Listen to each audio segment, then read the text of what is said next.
On this week's Aim Down Sights, I'm joined by YouTuber Arix. A brand new Black Ops 3 campaign trailer surfaces, we take a trip to EGX, and Chris Waters shows you his smooth moves.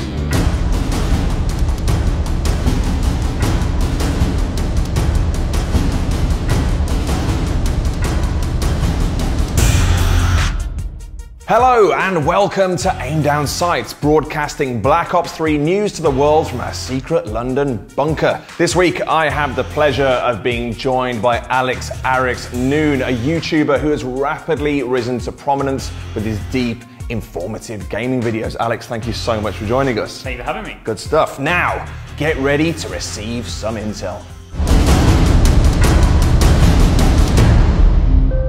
Treyarch is responsible for some of the most memorable campaigns in Call of Duty memory, and Black Ops 3 is looking like no exception. We've got a brand new trailer that reveals more about the new campaign story, characters, locations, and of course, insane set pieces. Now sit back and enjoy.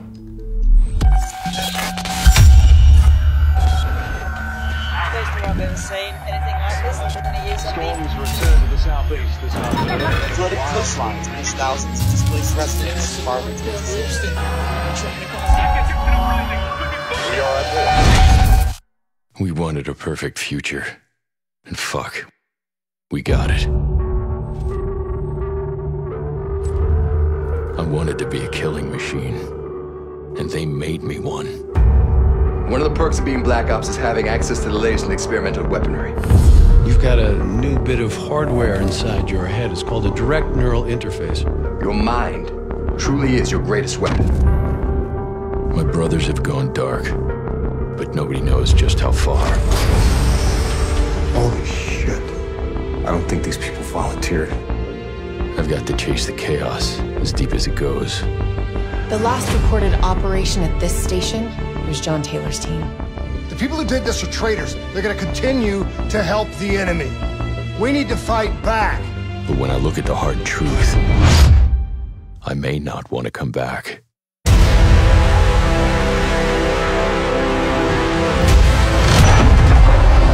When people really want to bury secrets, they tend to bury bodies right along with them. You think Taylor's team killed our people? I don't know how much of the real Taylor is left.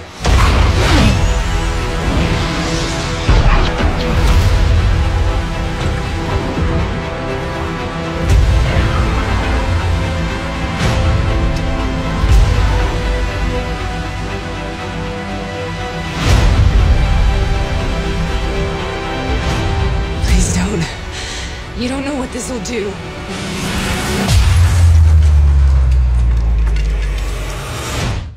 I can feel it taking over. Not even my mind is safe.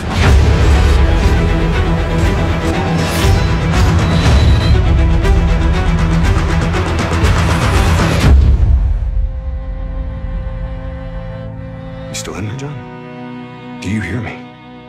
You don't understand. I'm taking us home.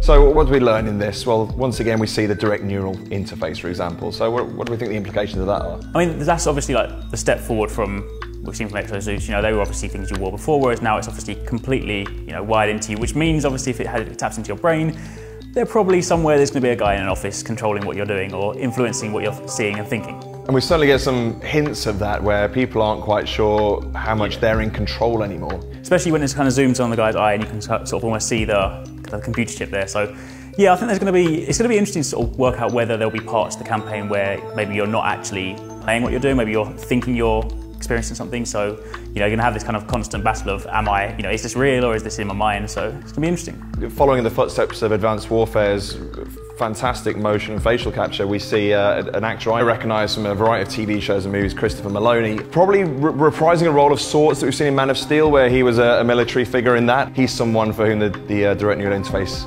seems to have kind of overtaken him, and there's some hints towards the end that he's taken them to some dark places. I think the interesting thing to kind of think about this as well, if there will be times when, say, you're not in complete control, how that's going to factor into 4-player co-op as well. Are there going to be times when you actually go against your teammates? That could be really, really cool.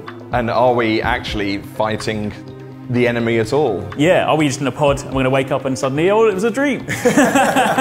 We know that. I mean, we know from the original Black Ops that there's so much craziness going on. There's always been this kind of ongoing theme of mental programming, people seeing people that aren't actually there and stuff. So it seems thematically in keeping with what Treyarch's done with the previous storyline. Yes. Absolutely. Well, all we know is that all will be revealed on the 6th of November.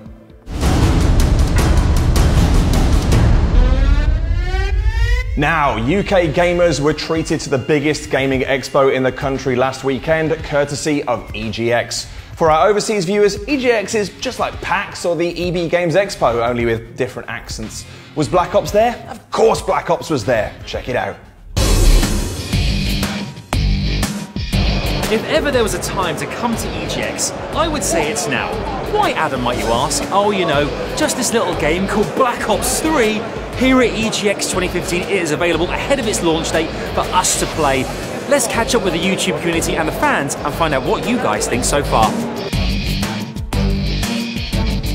think it's going to be really good, see what it's like before it comes out in the shops. Yeah, see how it goes, play with the lads and see if we enjoy it.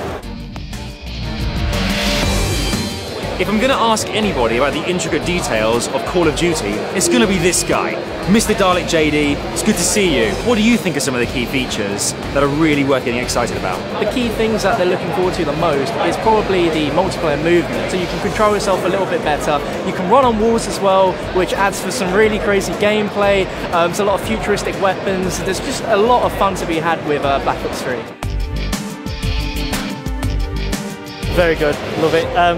Most of all, I'm looking forward to zombies, to be fair. Yeah, can't wait to play zombies. They're developing even more new stuff into zombies. We've got Shadows of Evil, there's 1940s kind of Chicago-inspired map. There's a really, really big, dark storyline there. I was pretty nervous. I gave a bit of stick to these guys, saying that I'd be pretty good, and luckily I came out all right with 71-14, so yeah, I didn't do too bad. Played really well, and it was really smooth, and yeah, I really like this one. The hype around this game is massive. Oh, man, is it deserved? I truly think it delivers. I mean, we have a campaign which Treyarch promising to be one of the darkest. We have multiplayer which is just fun. There is really something for everyone with Black Ops 3. So, Alex, you were at EGX at the weekend. What was the vibe? Yeah, it was really good. I mean, it's always really good for the UK audience because they watch streams of things like E3 and Gamescom and they want to get hands on with these games. So EGX is always a chance for them to actually go hands on with the things they've been looking forward to. So yeah, I think it was good. Alex, thank you so much for joining us. Before you leave us, obviously time to plug your own YouTube channel. Yes. Well, yeah, you can find me on YouTube mainly. So youtube.com/RxG, got RX Gaming. Cover pretty much all games, daily videos. So keep it locked. And thank you for having me. Good stuff. We'll have you back on the show in the near future, no doubt. Brilliant. Cheers, man. There's just enough time to announce the winner of our competition to win a year's subscription to PlayStation Plus, and that's W_TFIML, nice name, who've given the chance to pick absolutely anybody alive or dead, fictional or real, to join his campaign co-op team. Still went with his best friend. Oh. Congratulations with Tiffamel. We'll be back in touch with you soon, and we'll be in touch with the rest of you again next Thursday for even more Aim Down Sights. See you then.